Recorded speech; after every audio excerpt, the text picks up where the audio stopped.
le Glavien 2 sonnait sur l'année scolaire 2016-2017. Au complexe scolaire Emmanuel, l'événement a été marqué par des traditionnelles cérémonies d'émulation organisées dans les 5 sites que compte cet établissement à Brazzaville.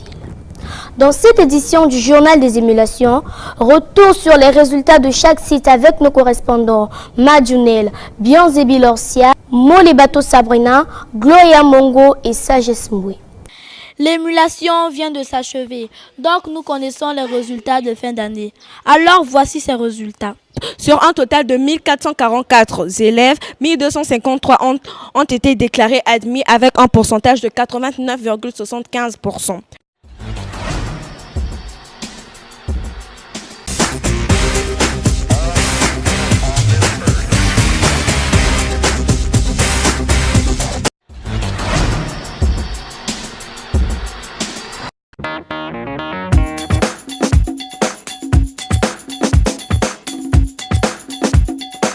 Mesdames et messieurs, chers téléspectateurs, bonjour et bienvenue à la Gazette de l'élève du lycée Pierre Savognon de Brazza.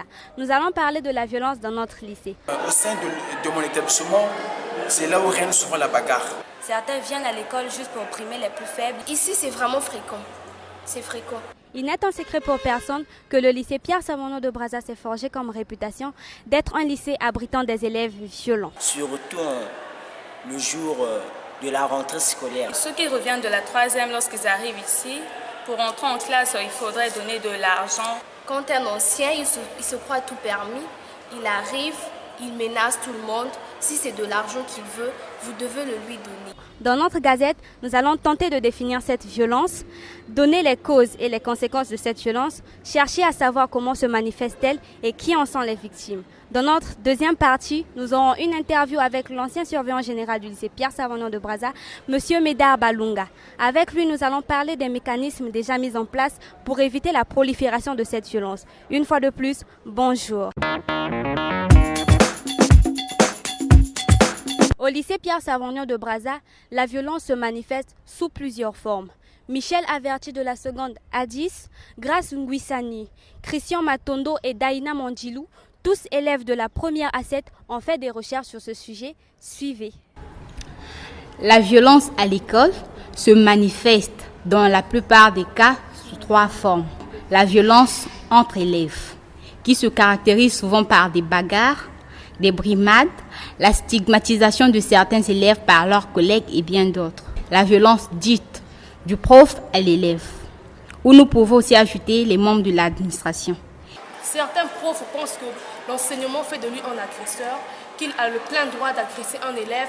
Comme le cas d'un professeur qui gifle un élève sans pourtant qu'il y ait cause. Nous avons un genre de violence qui connaît un essor important ces dernières années. Il est souvent caractérisé par des actes de violence verbale et aussi physique sur l'endroit des profs par les élèves. On insulte les professeurs, on les chasse des fois même. Et il y a d'autres qui sont plus forts qui les battent. Nous avons plusieurs causes qui expliquent la violence en milieu scolaire. Parmi ces causes, nous pouvons citer les conflits d'intérêts. Il arrive souvent que dans certaines classes, il y a un manque de bons et ces élèves se décident d'aller s'en procurer ailleurs. Cela crée des disputes et des désaccords. Nous avons aussi le manque d'une communication entre l'administration et les parents d'élèves. Dans certaines écoles, il y a à la fin de chaque trimestre une réunion entre les délégués de classe, l'administration et les professeurs. Malheureusement, ici, au lycée Savognon de Brazza, il n'en existe pas. Les conséquences de la violence au lycée Savognon de Brazza sont multiples. Alors, les plus importantes sont programme scolaire non terminé, l'atmosphère scolaire invivable et non propice à l'éducation efficace. Le soulèvement populaire au sein des établissements devient trop fréquent. Bouleversement des emplois du temps, surtout à l'approche des examens de fin d'année. L'école perd ses valeurs pour devenir un repère des jeunes délinquants et des enseignants harceleurs.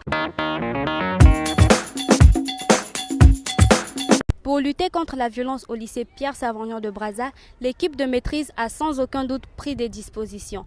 Jean Medar Balunga y a été surveillant général pendant 9 ans.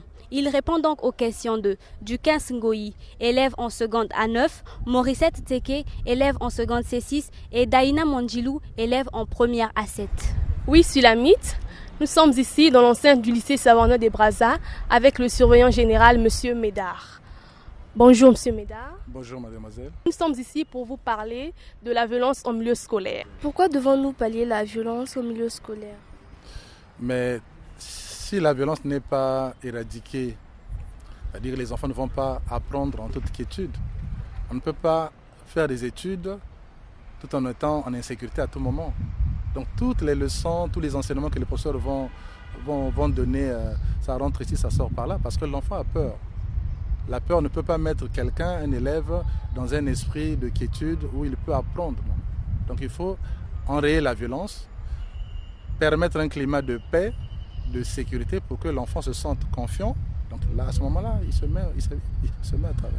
Étant donné que vous avez passé beaucoup de temps ici à Savorgnon comme surveillant général, pouvez-vous nous dire quel est le mécanisme déjà mis en place pour empêcher cette violence? Bon, il y a d'abord le règlement intérieur.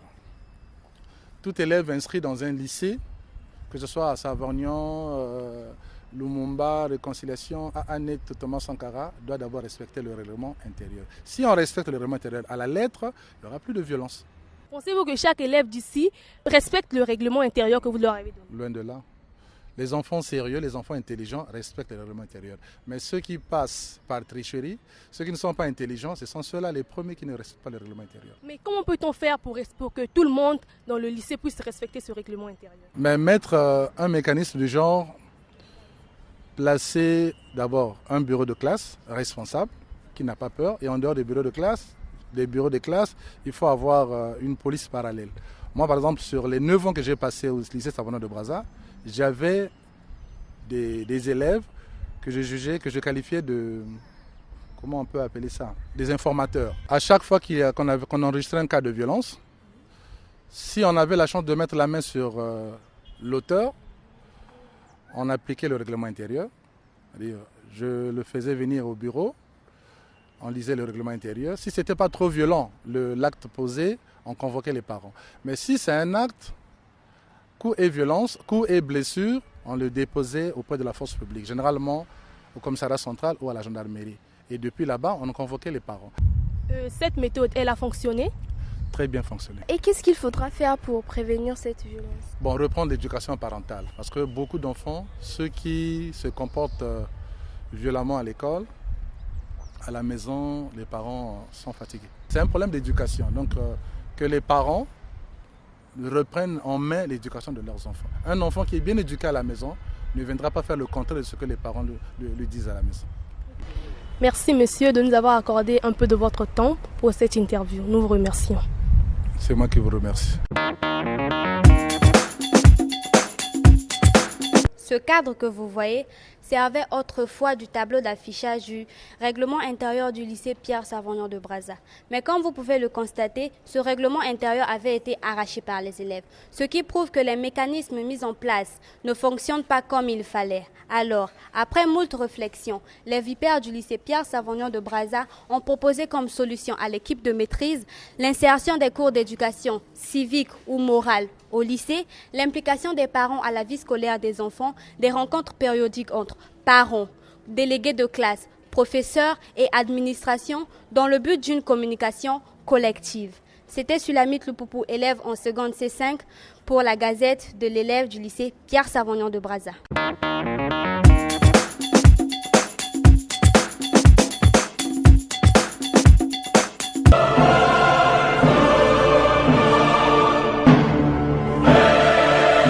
Quand je viens à une cérémonie comme celle d'aujourd'hui, nous sommes toujours très heureux de constater que les élèves et les professeurs d'ailleurs sont heureux de tout ce qui a été accompli pour eux, donc c'est une grande satisfaction. Nous remercions encore le gouvernement pour l'initiative en faveur des élèves et étudiants du Congo.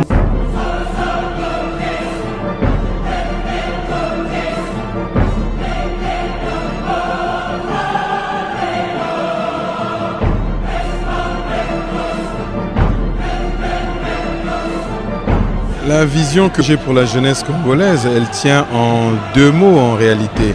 Le premier, c'est éducation. Et le deuxième, qui est un corollaire du premier, c'est citoyenneté, parce que je pense que l'école doit faire en sorte que les élèves acquièrent donc l'éducation ainsi que la formation qu'il convient d'obtenir, mais surtout l'école doit faire de tous les Congolais à terme des citoyens de ce pays.